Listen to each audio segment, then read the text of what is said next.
Hi, I'm Kylie and welcome to this week's episode of Money, Money, Money, where we cut out the jargon and talk about all things financial.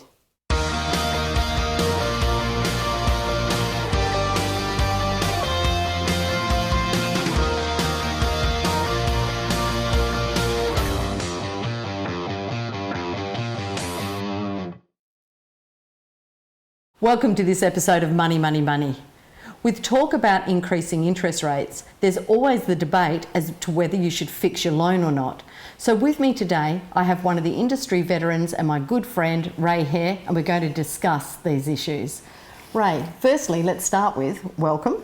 And can you let me know what is the difference between a fixed and a variable rate? Well, Kylie, I guess that a fixed rate contract for a loan is where the borrower agrees to borrow that money for a set period of time at an agreed interest rate. So they have certainty about what they're going to be repaying. Obviously, a variable rate is where the bank can change those rates at their discretion throughout the life of the contract. So you've certainly got an agreed period of time, agreed interest rate versus the unknown or uncertainty of a variable rate. Okay, so why would a borrower fix their interest rate? Really around that certainty. I'd say that a fixed interest rate is really an insurance policy. And you'll pay a premium for that, in that you might pay slightly more than the standard variable rate, but you will get that certainty. So if you're a family or couple or borrower who has concerns about what interest rates might do and the financial stress that an increase in interest rates might bring, then you would seek peace of mind and enter into a fixed rate contract. So it can operate really as a bit of a safety net for families. Absolutely. Or for individuals with their home loans. Yeah, absolutely. And that's really what it's about. It's not about trying to outsmart the banks or the lenders. It's not about trying to be smarter than the market and save interest or income or repayments, but it is about that certainty and an insurance policy peace of mind. Yeah.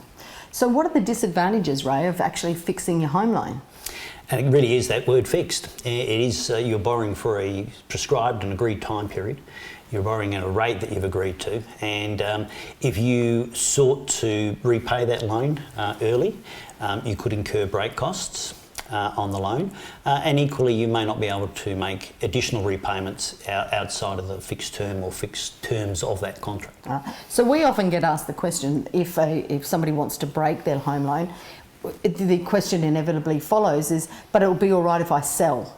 But that's not the case. It's completely if you break your contract, correct? Absolutely, again, yeah. If you pay out that loan, refinance that loan, so sell the property and repay it, or indeed just refinance with another lender, what you're doing is you're breaking the contract within that term period. And what the bank's going to do then is it's going to calculate what it can now lend that money out for. And if it can lend it out at a lesser rate than it was lending it to you under the fixed rate contract, then you're going to be liable for the difference in income that the bank's foregoing. Okay, so what are the break costs then? Because we get asked a lot. I thought those fees had all been stopped a few years ago when it was announced that the banks had stopped that, but that wasn't the break costs that they're talking about that were changed, correct? That's correct. Yeah. So exit penalties are no longer applicable on loans, but a break cost is around that fixed rate contract. Yeah. So quite a difference between exit rate penalties and break costs. Yes. Okay, so most Australians, do they borrow on a variable rate, or do you think more and more are turning towards fixed rates now, especially since they're particularly low in 2017? Well, Australia's had incredibly low interest rates now for such an extended period of time. And it's a bit of an Australian phenomena that probably 80% of loans in Australia are on a variable rate. Whereas you can contrast that with other major home loan markets like the US, the UK and New Zealand, where the majority of loans are actually on a fixed rate basis. And I think it's that Australian psyche of, I don't trust the banks to give me the best rate necessarily, and I believe that I will pay less over time if I stick to variable rates.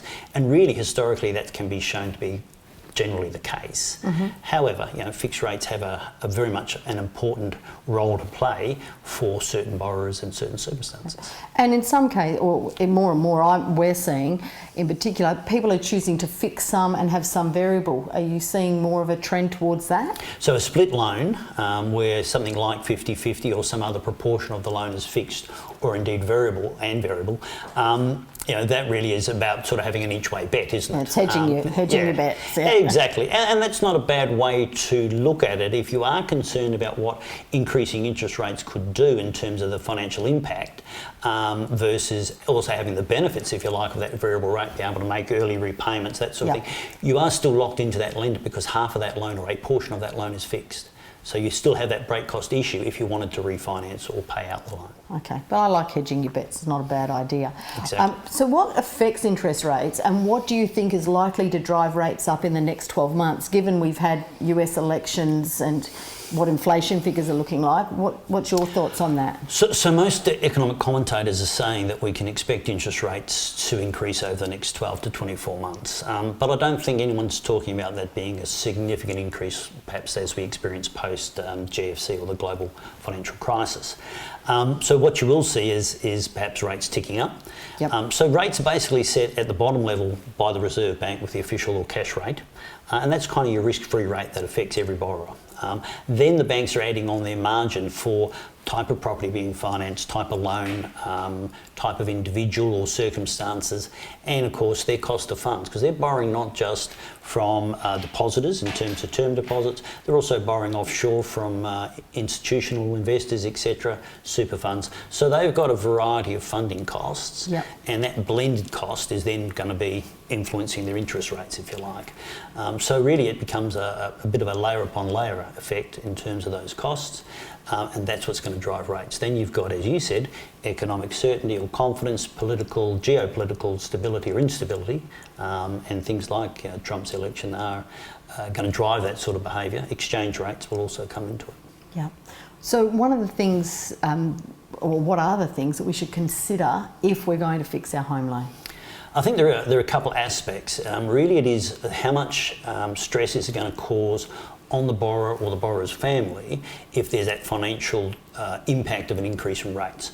Generally speaking, of course, with a variable rate loan, as you know, when you're submitting an application on behalf of a borrower, the bank or the lender is assessing that with what they call a buffer rate. So they're often allowing for about 2% plus anyway. So there's already some built-in contingency around that and their anticipation of what the borrower could afford. That's in that situation. So you as an individual, as a borrower, if you're looking at that and going, I can't afford much more than that, I want a little bit of certainty, I'm prepared to pay a little bit more than the variable rate for that peace of mind, that's great.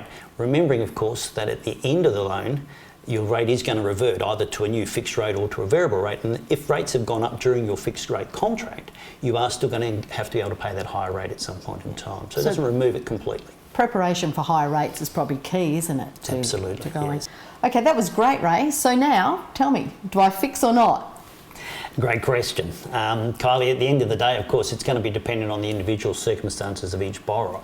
As I said, their ability to work with or live with increased interest rates, and their desire to manage that risk or mitigate that risk by way of insuring and having a fixed rate, or do they want to take advantage of the lowest rates we've had historically? Because obviously, trying to outsmart the banks have made profits for a reason, and it's not about... You can't outsmart the banks. That is correct. We like to try, but you can't. That's right. Yeah. So at the end of the day, then it comes back to, can I weather the storm if and when it comes? Yeah. Is it going to be significant?